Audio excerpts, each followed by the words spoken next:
بسم الله الرحمن الرحيم. Assalamu alaikum wa rahmatullahi wa barakatuh.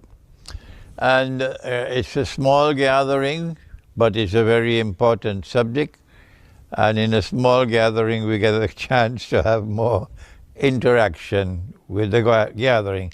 So don't expect you're going to sit down quietly. You're going to have to talk. And we have to have an exchange of views.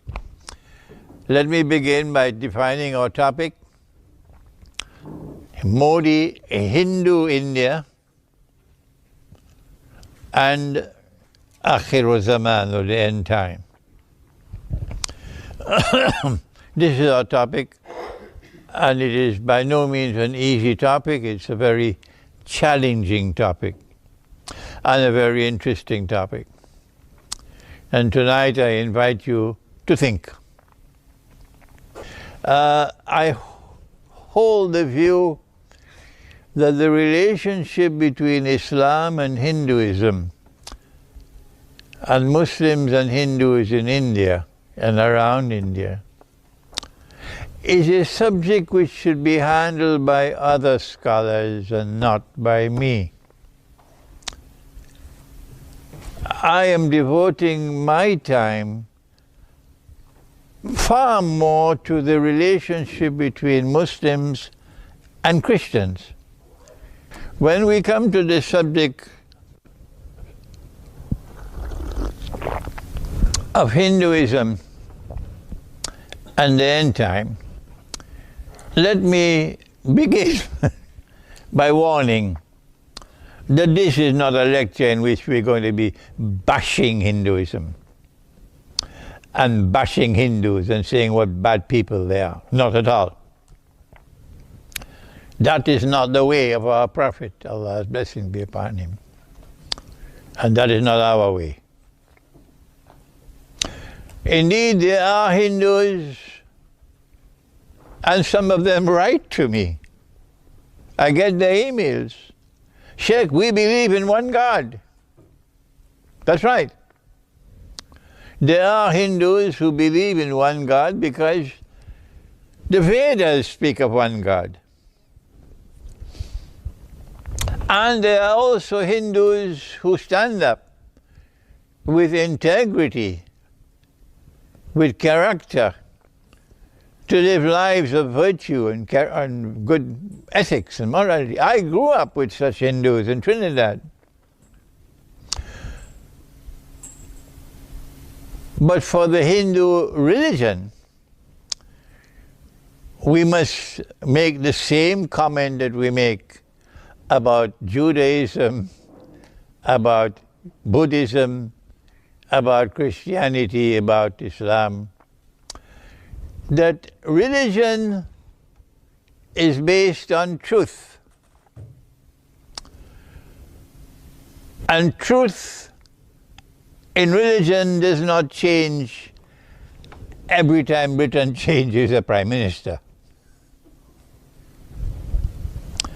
Truth is not relative. Truth is absolute. It does not change with every passing cloud. Truth is eternal. No Hindu will dispute that. Most of all, Mohandas Karamchand Gandhi, who was honored by his people to be given the title Mahatma, the great soul, Mahatma. And truth which does not change, which is eternal, is absolute truth. This is a philosophical term. Absolute truth. And this is what the Qur'an says. Let me begin my first reference from the Qur'an. بعد أعوذ بالله من الشيطان الرجيم وإنه لحق اليقين. And in this book there is absolute truth. No politician in the world today believes that. None. Every politician in the world today believes in something called nationalism and on the superiority of the state and of the Constitution as the highest law and so on. This is the nonsense that they have. No politician believes in absolute truth anymore. Absolute truth is forgotten in the world today. And people believe our race, our tribe, our nation, that's where our loyalty lies. Most of all, the Turkish people. And therefore, when age comes, Akhiru Zaman, I say to my Hindu audience, wherever you are and you're listening to this lecture, when the Akhiru Zaman comes, it is absolute truth which will prevail. But now we come to the first problem, and that is the Qur'an speaks of history having a beginning and having an end. That history is linear. And the Christian believes that, and the Jew believes that. All those who came from Father Abraham, Nabi Ibrahim alayhi salam, we all believe that history had a beginning and history will have an end. And therefore, we can understand something called the end time. But the history is not linear. History is cyclic. It begins, it goes around, it comes to an end, and then it repeats itself.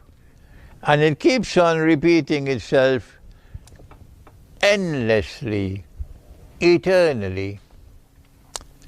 And so Hinduism does not have a conception of an end time. What they have is the end of a cycle, which will then make way for a new cycle to replace it. But for us, we now live in the end time. And at the end of this end time, of this age, the universe, the material universe, is going to be transformed into something which is, Allah says, غَيْرَ الْأَرْضِ وَالسَّمَاوَاتِ, something which is different from the present material universe that is coming.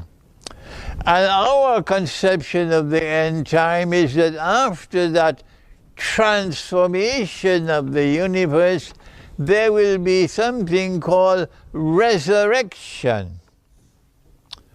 When all those who have died and have been buried or cremated or in the sea, wherever you are, you're going to be brought back to life.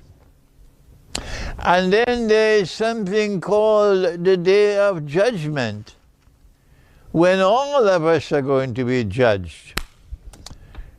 And the politician is going to have the biggest problem of all on Judgment Day.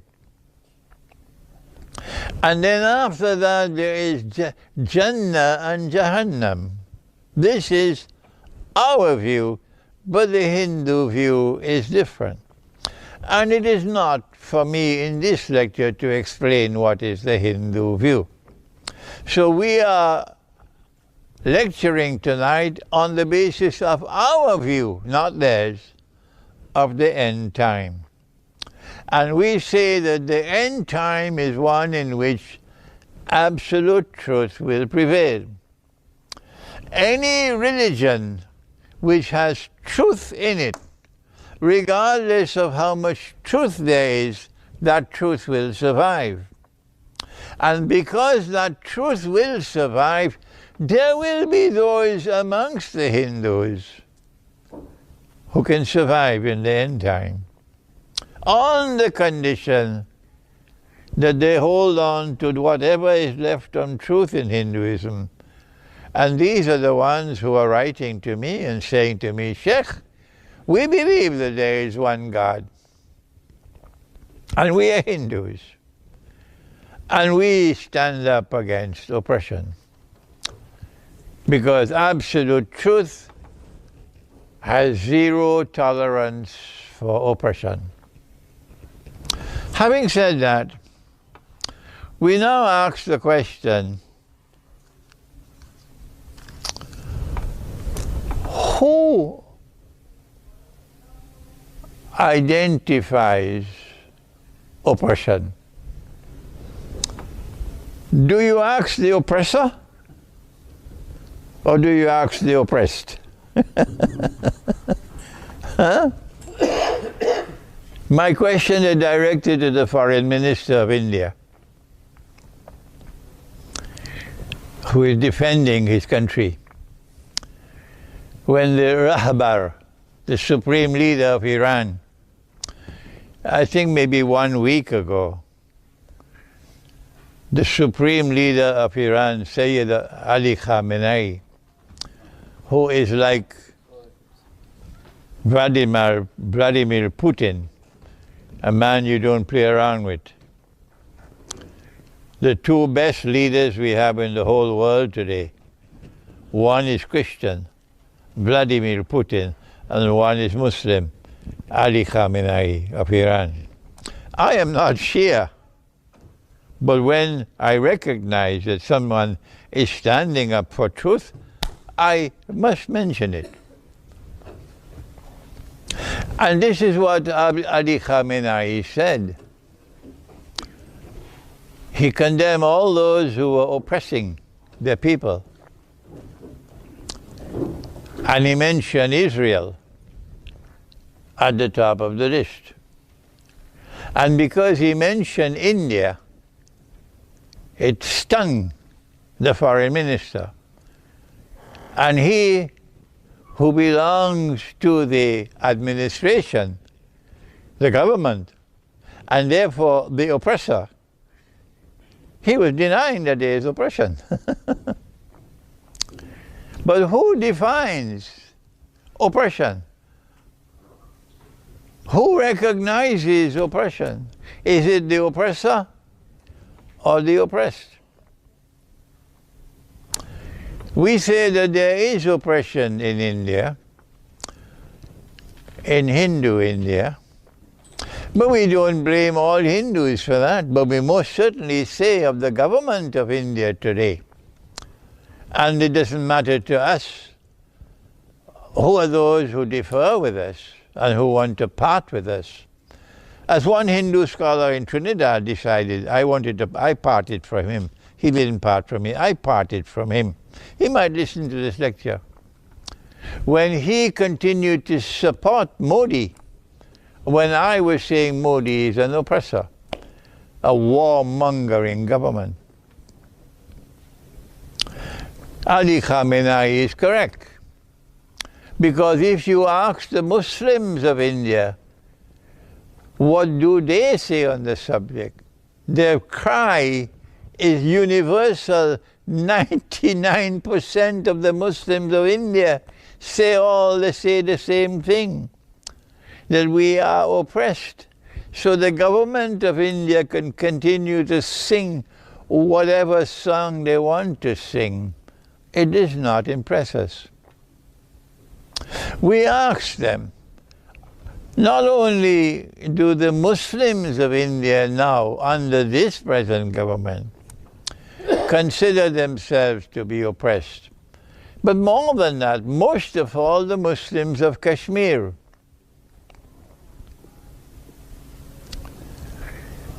In 1947,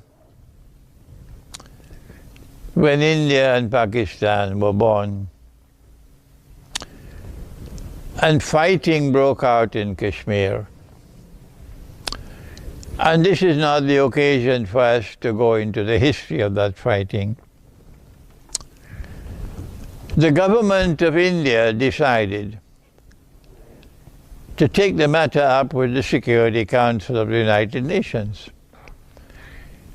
This was India's government decision.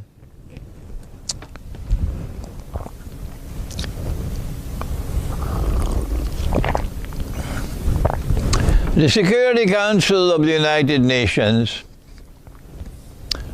deliberated on the subject of Kashmir and then decided that the people of Kashmir should decide their future. The people of Kashmir should decide their future, not the ruler of Kashmir, the people of Kashmir. And the method through which the people of Kashmir would decide on the future was called a plebiscite, like an election. If in 1948 that plebiscite was held, and if about 70% of Muslims in Kashmir decided to vote against India, I asked Hindu India today from Ilford, and there are many who will be listening to this lecture in India. I asked them, if it was 70% in 1948, what would it be today? Would it be less or would it be more? The answer is you probably get 100% voting today not to be a part of India. That is the evidence staring you in your face, and no amount of juggling with truth can convince otherwise, that the people of Kashmir perceive themselves to be oppressed. What explains this oppression? Which brings us to the meat of the lecture today. The days, as I perceive it, and I'm speaking these words in particular for Russia to pay attention to me, that I see a similarity, an amazing parallel between Hinduism and Judaism. In the same way that there are Jews who are hostile to the state of Israel and who were supporting the oppressed Palestinians. I knew them. I was living in New York. And when we go to demonstrate in New York in front of the United Nations, and these Jews will see me with my gown and my, they'll all come and stand around me. All come and stand around me. They were in Brooklyn. So too there are Hindus who are a people of character and integrity, and who denounce oppression, particularly in Palestine. But can we deny that the Jewish religion has been hijacked today? Can we deny the fact that the overwhelming majority of Jews in the world today have been supporting Israel and supporting Israeli oppression? Around the world today, mankind is beginning to realize and wake up that Israel is an oppressor state. And what Israel is doing to the Palestinians qualifies as oppression. And because we now have something called the media, the internet, which can no longer be controlled by people who own the newspapers and own the television stations and so on. It is now possible for news to travel far and wide without being censored. So while it was possible in the past to cover up Israel's crimes, it was not possible this time. And as the news was spreading all over the world, students in the United States of America, in so many university campuses, were holding demonstrations condemning Israeli oppression, something unheard of before, because the United States was firmly in the grip of the Zionists. And so now it's becoming plain and clear to mankind that Israel is an oppressor state. What has happened in Israel is that Israel was born as a secular state with secular parties ruling the government. But now no more. The religious parties have now taken over the country.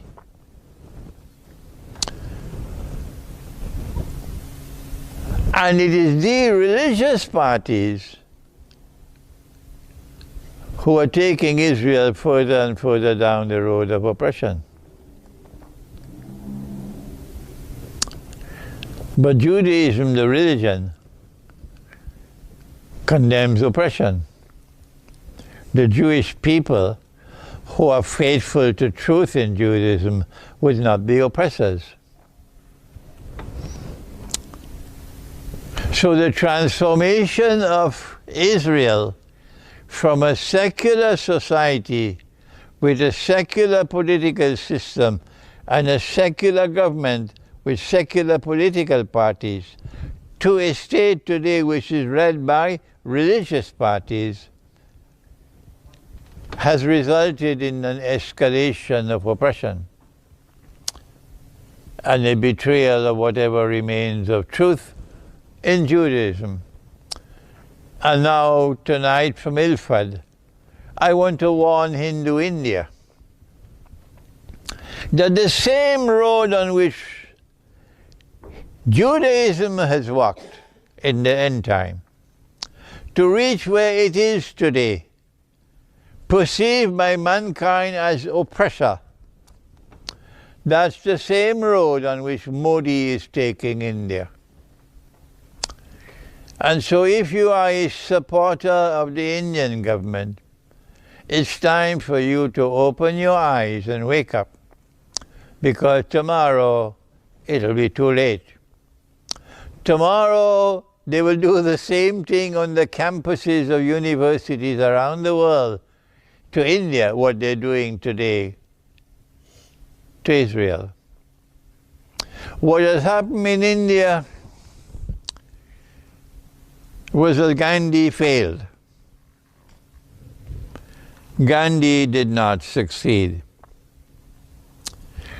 Gandhi, Mohandas Karamchand Gandhi, wanted, when the British were thrown out of Britain, of India, he wanted Hindus to live according to truth in Hinduism. So he wanted a Hindu state. And he didn't get that. The Indian National Congress went on a different road from Gandhi to create India as a secular state, not as a Hindu state. The Muslims wanted the same thing that Gandhi wanted. The Muslims were led by the Khilafat movement. And the Khilafat movement wanted to get rid of the British. And when the British were thrown out, Muhammad Ali Jinnah didn't want to throw out the British. No. He wanted to get a constitutional agreement with the British. He's a lawyer. So he wouldn't use the language, throw out the British. But Gandhi would use that language, throw the British out. And the Khilafat movement will use that language, throw the British out. But Muhammad Ali Jinnah would not use such language. And Dr. Muhammad Iqbal would not use such language. Let me just put that into the records.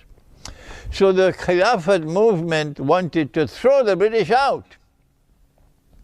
And when the British were thrown out, that the Muslims in India would live in accordance with truth in Islam. So Gandhi went to the Khilafat movement, the leaders, Abdul Bari, Maulana Abdul Bari was the leader.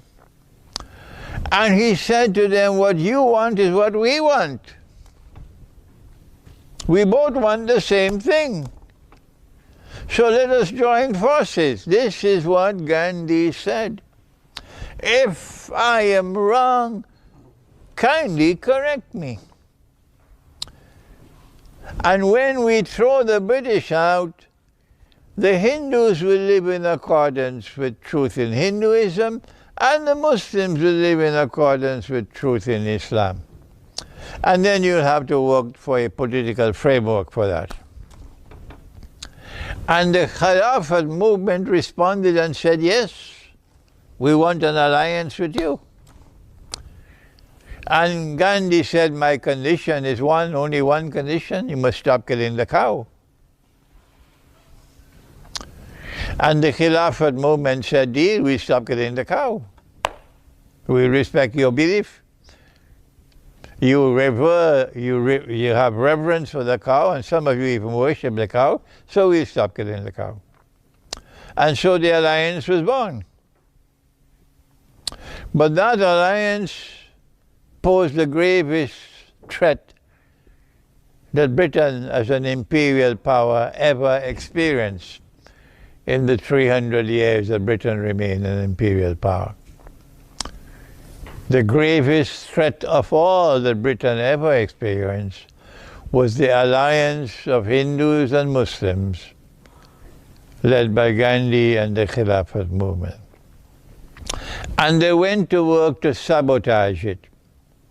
And Mustafa Kemal played a role in sabotaging it, but that's not our subject today. In the end, what emerged was a secular state.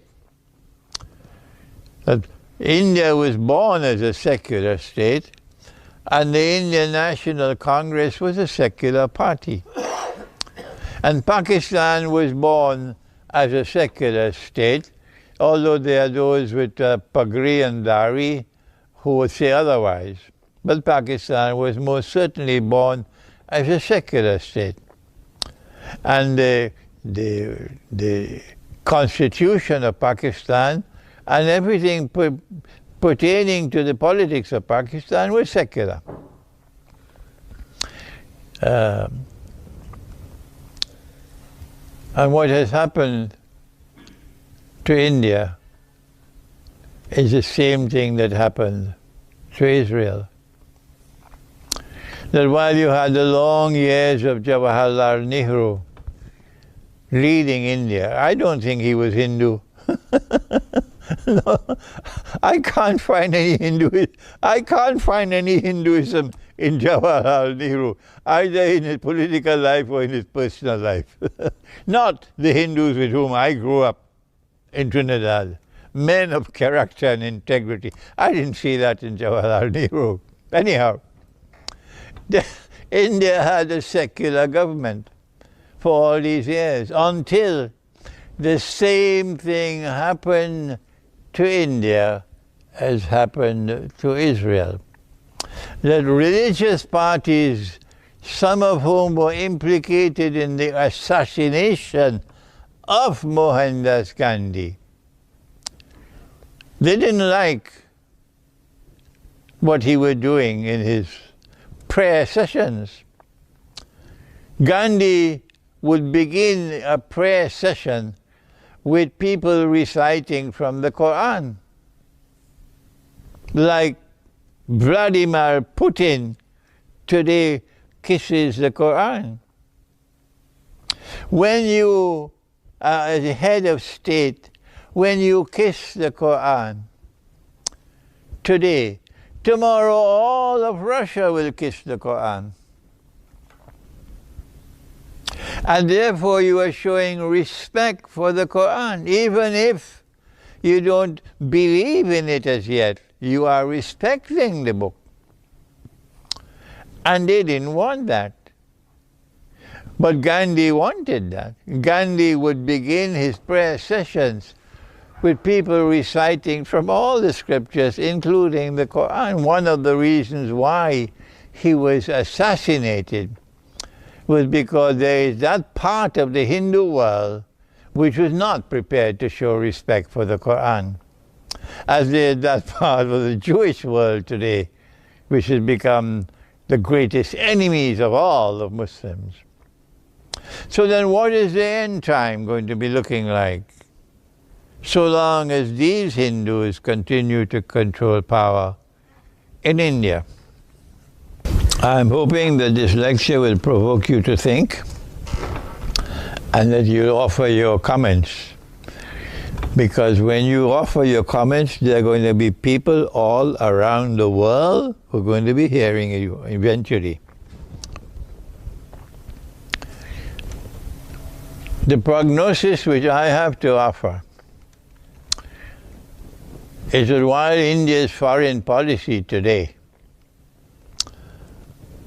shows many things in it with merit. For example,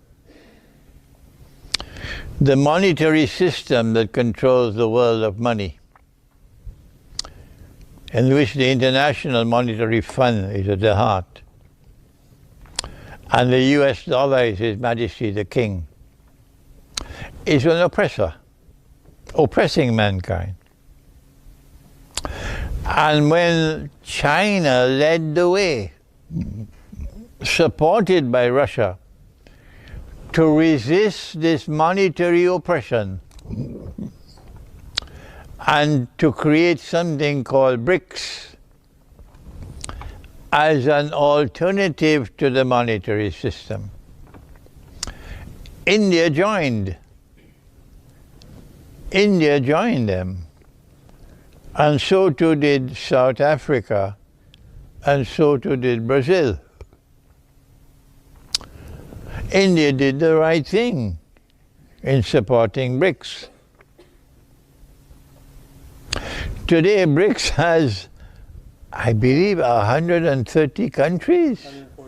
149 countries, either members of BRICS or knocking on the door to become members of BRICS. But at the same time that India is supporting a monetary system that is resisting Wall Street, India is also dancing with Wall Street.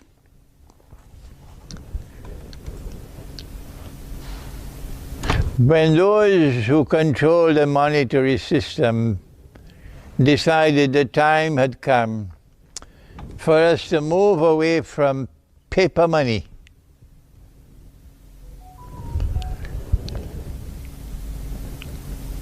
to reach a cashless world. And you will excuse my language, and all the sheep and cattle and goats and camels in the world who have nothing in their head but peanuts welcome the cashless world. They welcome the cashless world, including, of course, all the politicians.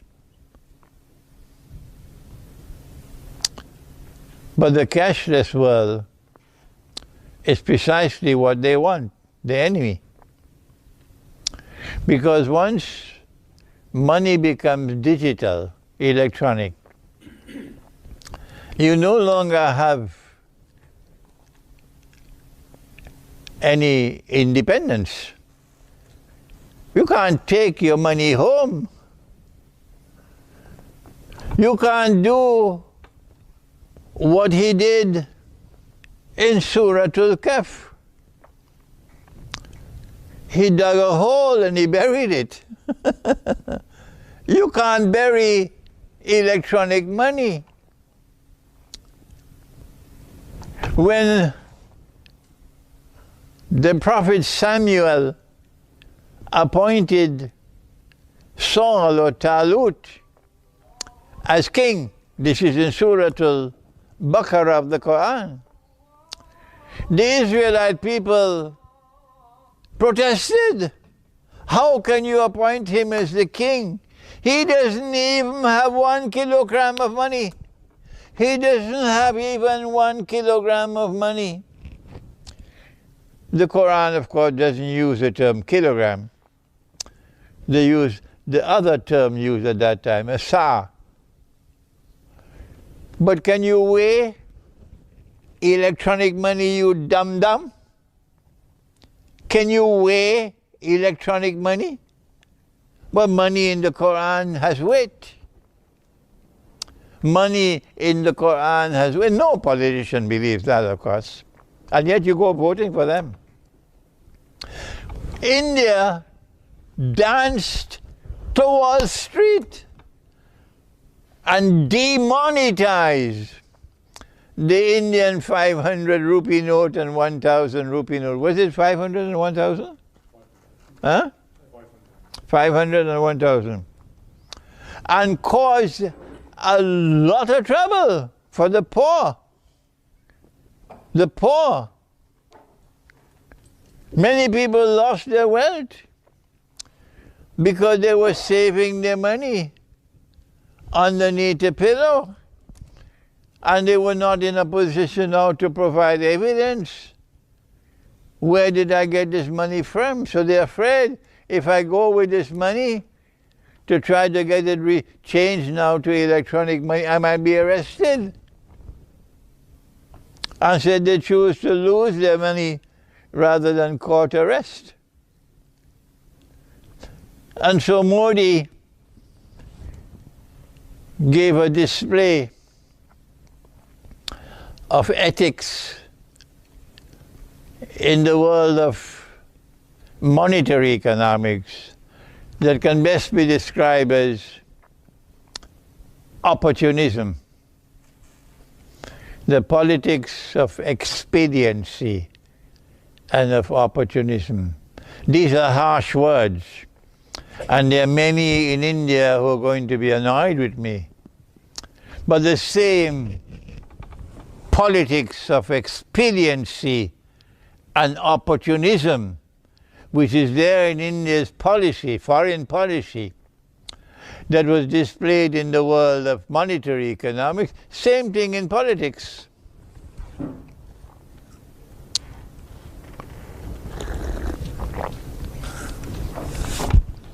India has become a very close friend of Russia. And when the war began in Ukraine and the Western world was imposing sanctions on Russia, that Russia could not export their oil, that Europe will not buy Russian oil, and the Western world was putting pressure on India to impose sanctions on Russia. India said, no, we'll not do that. When the Western world was putting pressure on Russia with the banking system called SWIFT, and Russia was attempting to get around it. And Russia said, we'll sell our oil for gold. And India said, we'll pay. And Iran got their oil sold for gold. And India was showing resistance of the West. And this was something admirable in India's foreign policy. The Indian government has consistently refused to bow to Western pressure to impose sanctions on Russia and to turn against Russia. And so we commend India for standing steadfastly with Russia when the entire Western world is hostile to Russia and imposing sanctions upon Russia. What did India do? India decided to buy Russian oil in a massive amount at a discounted price and then sell the oil to Europe. Yes, sell the oil to Europe. And so they got around the sanctions and they made a lot of money from it. Kudos to India for that. But there seems to be the same ambivalence, the same politics of expediency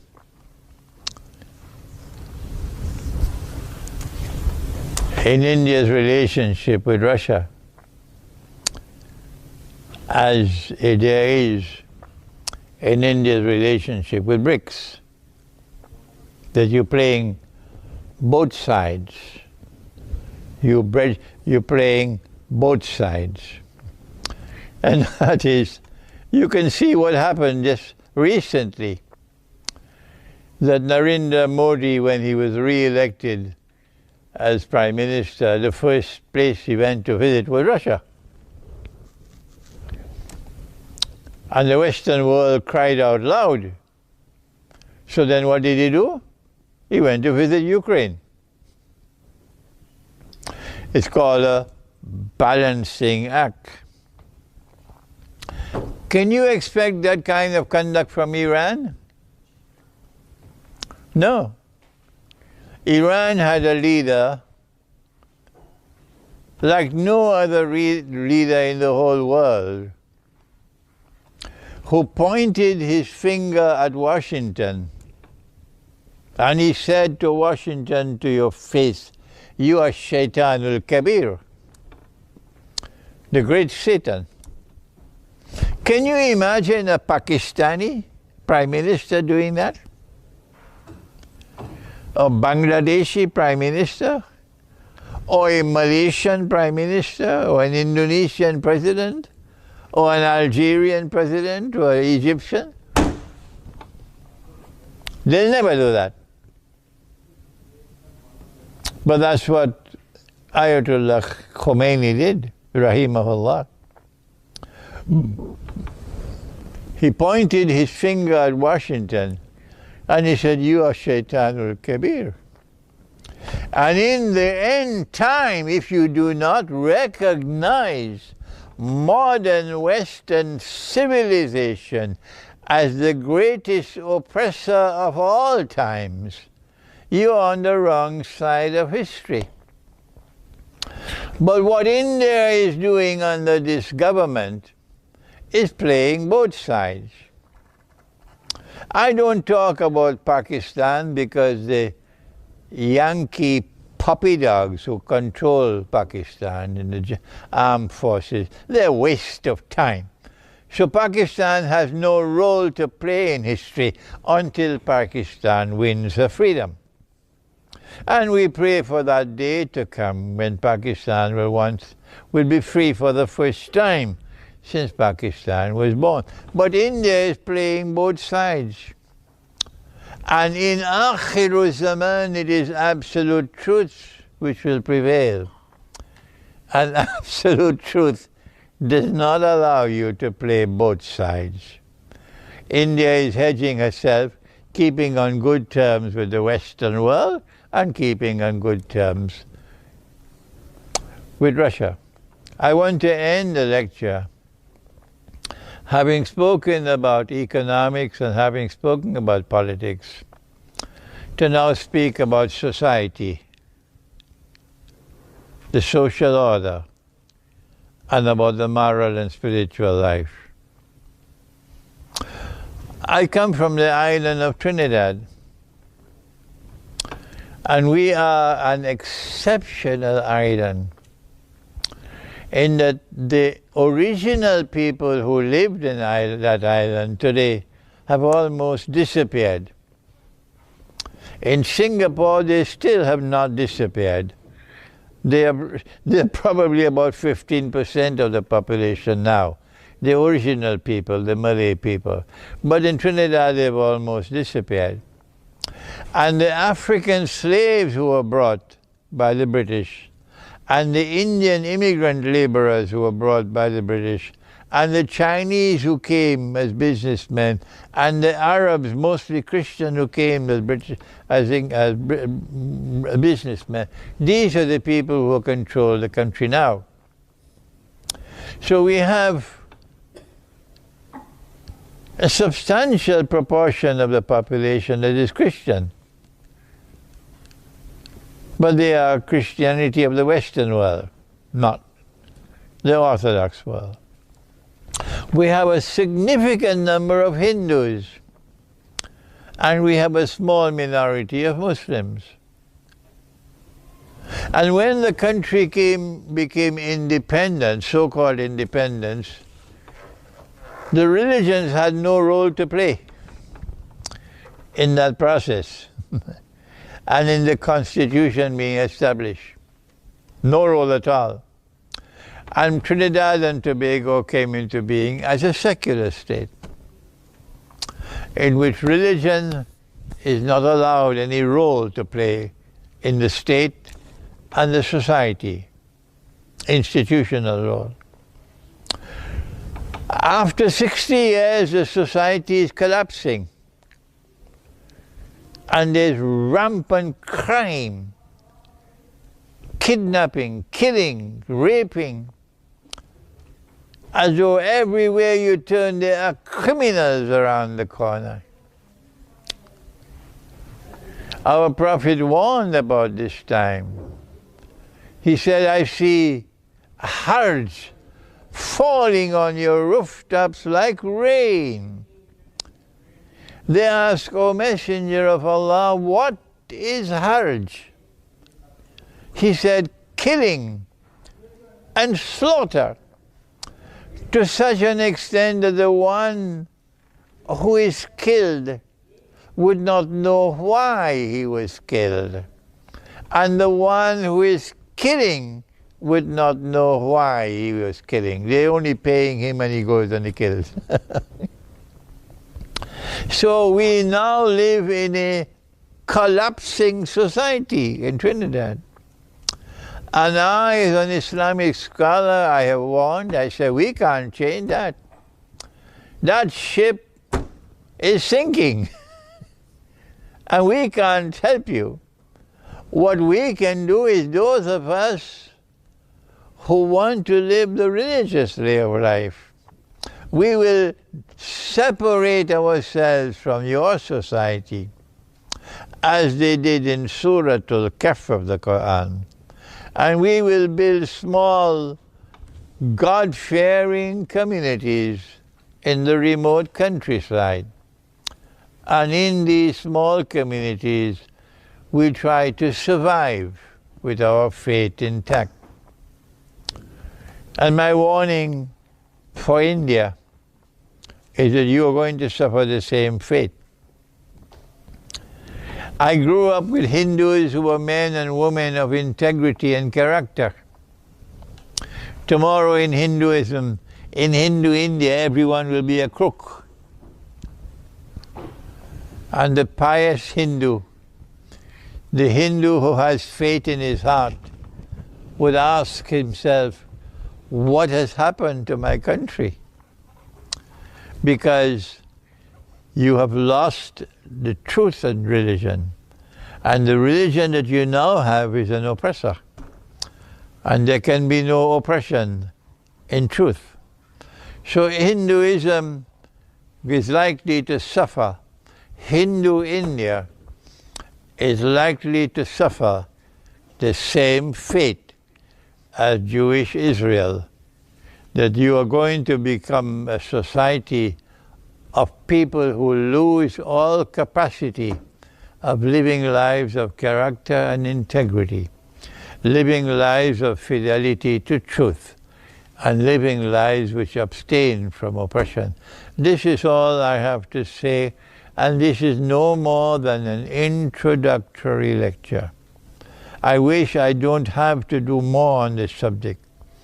I wish that there are other scholars who will come and take over from me so I can remain with my subject. I believe there are many Muslims in India who will benefit from this introductory lecture that I've given. The fate that awaits you in India is the same fate that has come to the Palestinian people. Thank you. Wassalamu alaikum wa rahmatullahi wa barakatuh.